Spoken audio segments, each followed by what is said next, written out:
Hi everyone. Welcome to It's Your Relationship. Our show is all about helping you to make good positive choices in your relationships. We do that by having both men and women share their stories so that you can gain from their pain.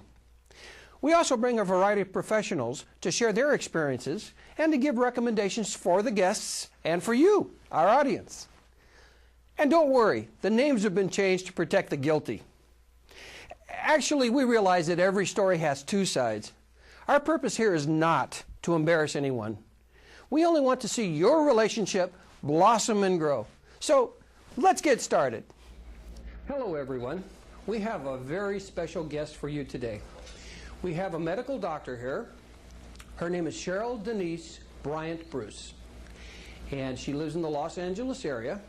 And she is going to share with us some of her experience in terms of emotional behaviors and physical health. Cheryl, thanks for joining us. Thank you. I'm glad to be here. Well, thank you. Would you like to share with our audience? Well, I think that it's important for people to realize that their relationships really do significantly impact their health. And a lot of the choices that we make in relationships can be impacted by our health at the time. It's really, really important for people not to make decisions in relationships when they are in states of depression, or even vice versa. Some people can be manic and they're making choices. A lot of times people will make snap decisions when they're not making decisions that they would ordinarily make if they were in their right states or if they were feeling well. A lot of times people make choices when they're grieving because they're depressed. They jump into relationships because they want to feel better about what's going on, or they want to feel better about themselves. People may have low self-esteem and they get into relationships that are not necessarily healthy because they think that physically being with that person, no matter how good that person may treat them or not good that person may treat them, physically just being with that person is going to make them feel better about themselves. But they have to realize that that comes from within. Healing comes from within, whether it's our psychic healing or our physical healing. All of that comes from within. And grieving is a process that we have to go through. No one can go through that for you. Right. Well, actually, we've had several guests on the show that have talked about violence in their relationships, and some perpetrating and some receiving. Right. Is there a biological way, an emotional way of controlling the anger, controlling the urge to, extract that revenge that you can think of, or? Well, there really is. I mean, we have to understand that violence is a cycle, and it frequently does track in families. Sometimes you see that tracking occurring because people are genetically linked to each other, and so there may be some underlying mental health problems that are perpetuating these things. So if there's a cycle of violence, it's important to get help. It's important to see a psychologist to identify what the issues are. It may be that they're just a set of psychosocial issues. Exactly. But there may be some underlying health issues that can be controlled with medication. And even for people who say, oh, well, I'm really not into medication, I like to do the natural thing, there are natural things that we can do that can calm our inner psyche in a sense. I mean, chamomile is wonderful for relaxing people. Chamomile, yes, it's absolutely wonderful for relaxing people. And there are lots of other things out there, both in the traditional medical arena and in the naturopathic arena, that people can use to calm themselves, and that can make them function more effectively in relationships. A lot of times people may have underlying things like attention deficit hyperactivity disorder that make them less attentive partners, or that may make them impulsive partners, so that they don't necessarily function as well in relationships. They may have something like autism or Asperger's that makes them less sensitive to their partner, or that may make them aggressive when they don't even realize they're being aggressive. So these are things that by seeking professional help, they can identify them, and they can get assistance with learning better coping skills better relationship skills, and just communicating with other people, whether it be the partner themselves and communicating with your parents, communicating with your best friend. A lot of times your best friends are good at being real mirrors. If they're really friends, right, they'll tell you. And your job is to hear what they're saying and say, well, maybe I do need to do something different. If the whole world's telling you that you need to do something different, if the world is giving you feedback that you're not comfortable with, maybe you need to examine yourself and see what you need to do to change. Because if any one person changes within a given system, the entire system has to change. Right. We found in many of the relationships that communication is very essential, and is usually what is one of the main lacking ingredients in a lot of the relationships, violent or otherwise. How do you motivate your partner? I know that's not a medical issue, but from your experience, what do you think is a good tool to work with when your partner's just stubborn and not willing to involve themselves in maybe in counseling or even discuss some of the issues? Well, I think that one of the important things is to look at your approach to how you're trying to get that person motivated. Because even the most compliant person, if you tell them to do something, most of us immediately get our back up and say, you can't tell me what to do. So a lot of times by modeling the behavior, you can get a better response. Can we go to counseling? No. Okay, that's fine. I'm going to go myself. And when that person sees that you're consistently going and that you are making positive changes in your life, again, one person makes a change, the other person has to, in some way, change. Either they can say, I'm going to get on, board with this program, or I'm going to get out. Right. But they have to make a change. One of the areas that I really wanted to go into with you was making decisions when you're depressed, when you're overwhelmed. I know that just psychologically, that's a very poor time to try to make decisions that may affect your children or your finances or affairs of the heart. What are your thoughts on that matter? When you're depressed, your decision-making process is not rational.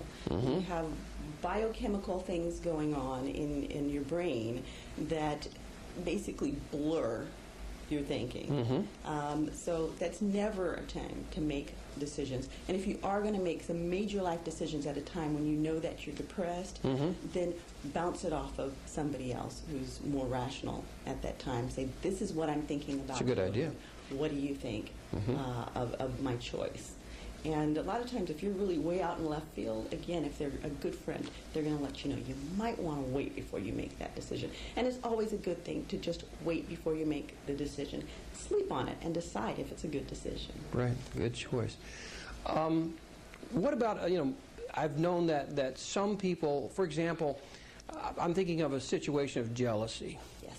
And someone has made an accusation against someone else. Very common, happens daily. Happens all the time. And there really probably is no way to know truth in the matter,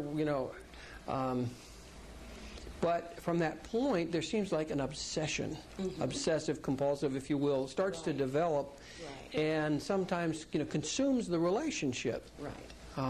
What would you think about that situation? What would you do there?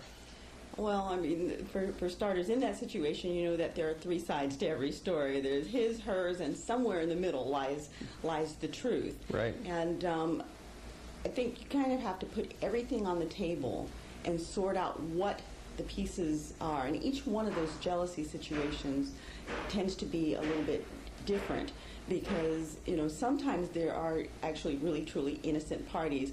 I haven't done anything at all to make this person jealous. And it may be that person has, as part of their own psychological makeup, a propensity to be possessive.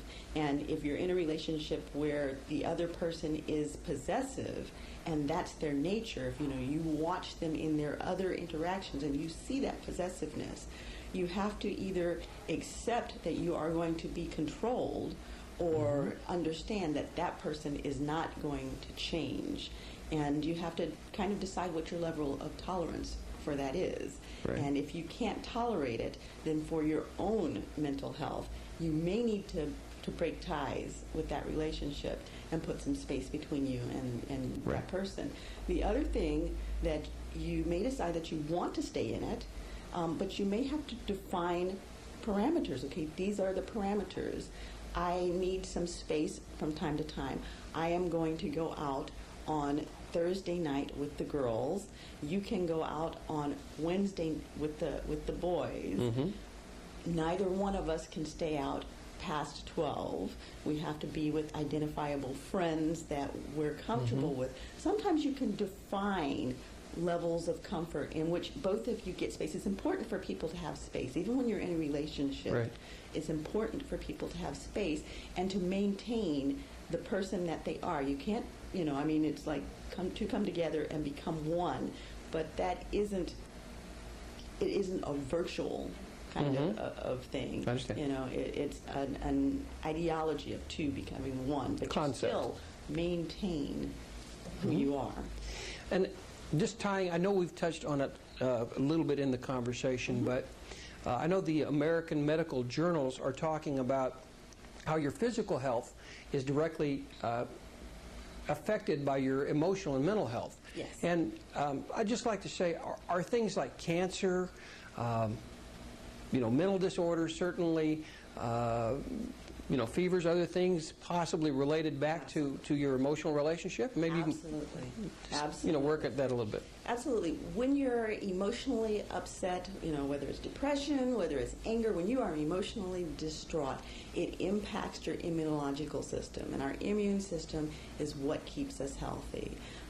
We also have chemistry, biochemical things in our bodies that mediate illness. And you can't get an ulcer when you're happy. It just doesn't happen.